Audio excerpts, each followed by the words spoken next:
then northern Oklahoma, or southern Oklahoma, northern Oklahoma, I'm sorry, it was real foggy. I just came through a pretty good thunderstorm, so my truck, I think, finally got washed. I'm not sure. I'll have to see it in the daylight tomorrow. But I'm going to get down here to Fort Worth, and there's a Love's truck stop. I'm going to camp out there, if I can find a parking space. And then I'll be fairly close to my delivery, which is not till 9:30 Tuesday morning, which is good. Because right now, I've got to log off my computer and run the rest of the way unplugged. Unplugged and untethered from the world, because I am out of hours. My 70 hours are gone. So if I get down here tonight, tomorrow night it'll be 24 hours. If I log off right now, let's see, what time is it? It's 8:30 your time, 7:30 Central. So 7:30 tomorrow night will be 24 hours.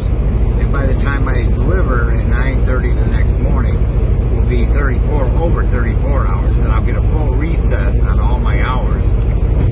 And I'll have a full 70 hours available to work.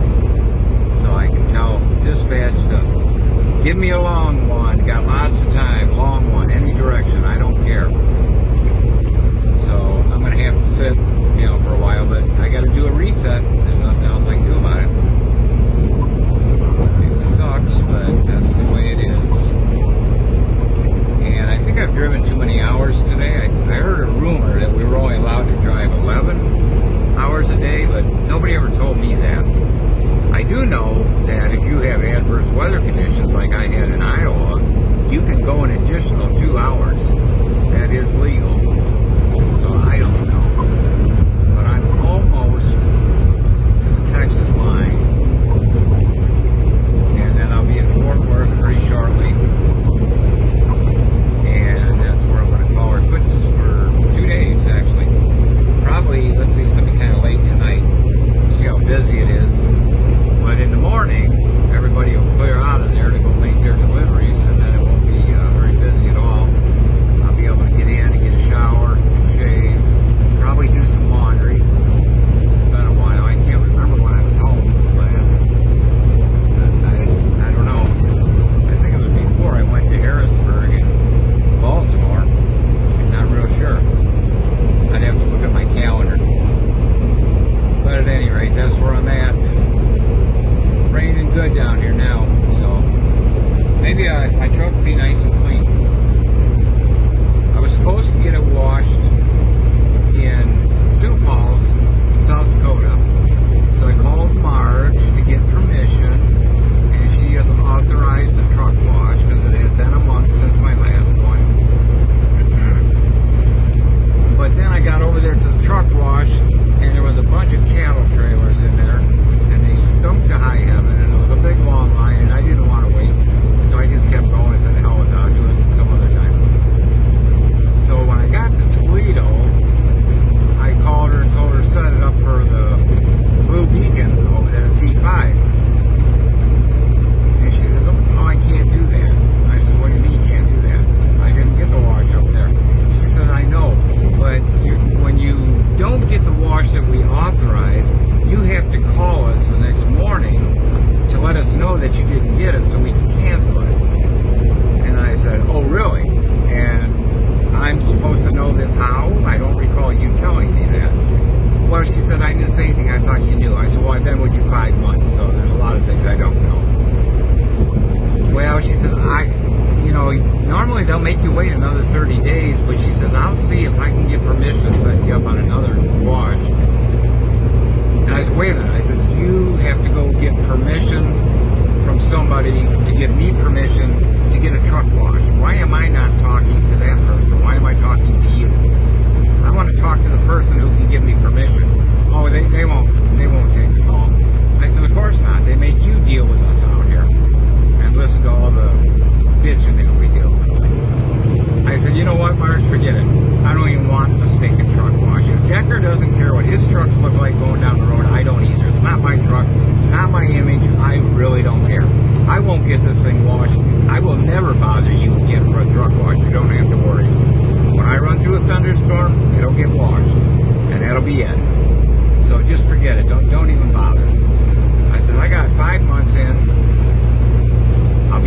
month, and then I'm probably going to be gone.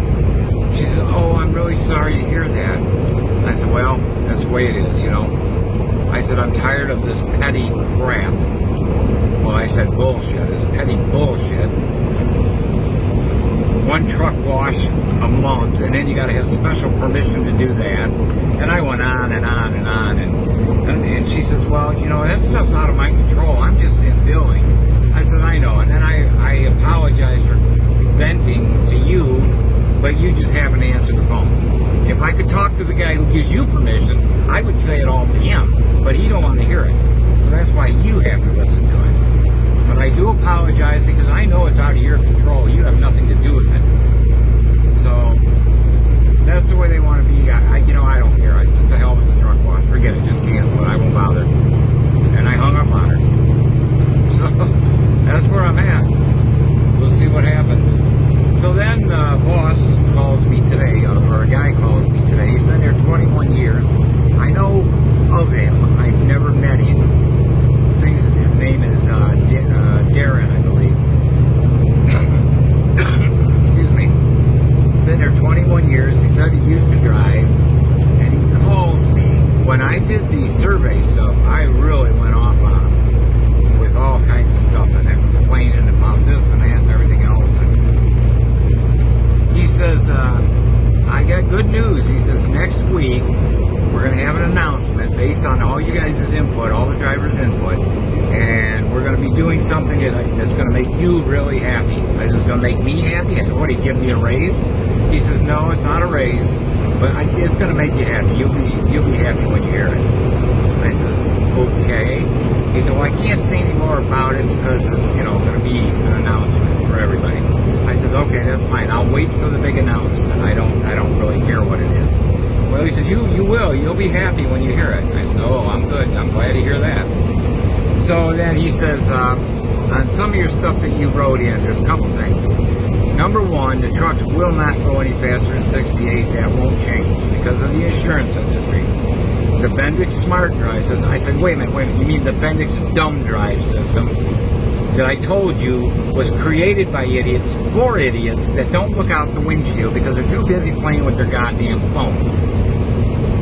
And he says, yeah, he says, well, whatever. And he says, that's not going away. And I said, so the beeping's not going away either every time somebody gets in front of you. No, he says, you can talk to the guys in the shop and see if they can turn it down. I said, I already asked them. They said they can't. They said there's no way to turn the volume down on it. So I just put my earplugs in or I crank my music up and I go through these metropolitan cities where you cannot avoid it because somebody's always in front of you. And the thing starts beeping when you're a half a football field away from them. So he says, well, yeah, he says, that's going to stay too. He says, our insurance just went up to first of the year, $1 million on their premiums for insurance. And I said, well, I don't know, you have a lot of accidents? He says, no, not really. It's just going up. I said, well, are they giving you a big discount because of the Bendix Dumb Drive system that locks up the brakes automatically when I'm going down the road with no control? He says, yeah, we get a discount because we have that on there. And the fact that we keep our trucks under 70 miles an hour. He says, that gives us a discount. I said, well, that's nice. I said, that's good. So, I don't know, he went on and on. And I think they're afraid I'm going to quit in a month. Because I told Marge that. And she said, oh, I'm really sorry to hear that. And I think they're afraid that I'm going to quit. And they don't want to lose me. Now I'm speculating here. It just seemed kind of odd that this guy called me and told me all this stuff. And said, you know, just hang in there, he says. You're going to like it. I said, yeah, well, when my truck will get out of the way of everybody else and I'm not a rolling roadblock like Swift and Schneider, then I'll like it. When this son of a bitch quits beeping constantly 11 hours a day, then I'll like it. Well, he says, none of that's going to change. I said, well, then I'm probably not going to like it. So that was about the end of that conversation. I said, okay. So we'll see what the big announcement is next week. They are really hurting for drivers. They can't. They hired a guy out of the Dakota oil fields. He was doing fracking over there. Never drove a tractor trailer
won't back in and avoid backing in, what do you do when you get to these shippers and receivers? Well, he says, I can get it backed in, but it's hard. It takes a long time. I said, well, I don't know. So they hired this guy, and he can't even back a semi up. I guess if you had your hands on the steering wheel of anything over 10,000 pounds, they'll hire you. So I don't know. It sounds to me like you're pretty desperate. So we'll see what the big announcement is. I'm going to be down here in about, I don't know, 2 hours, I guess, to Fort Worth. Yeah, I think about 2 hours. I got 81 miles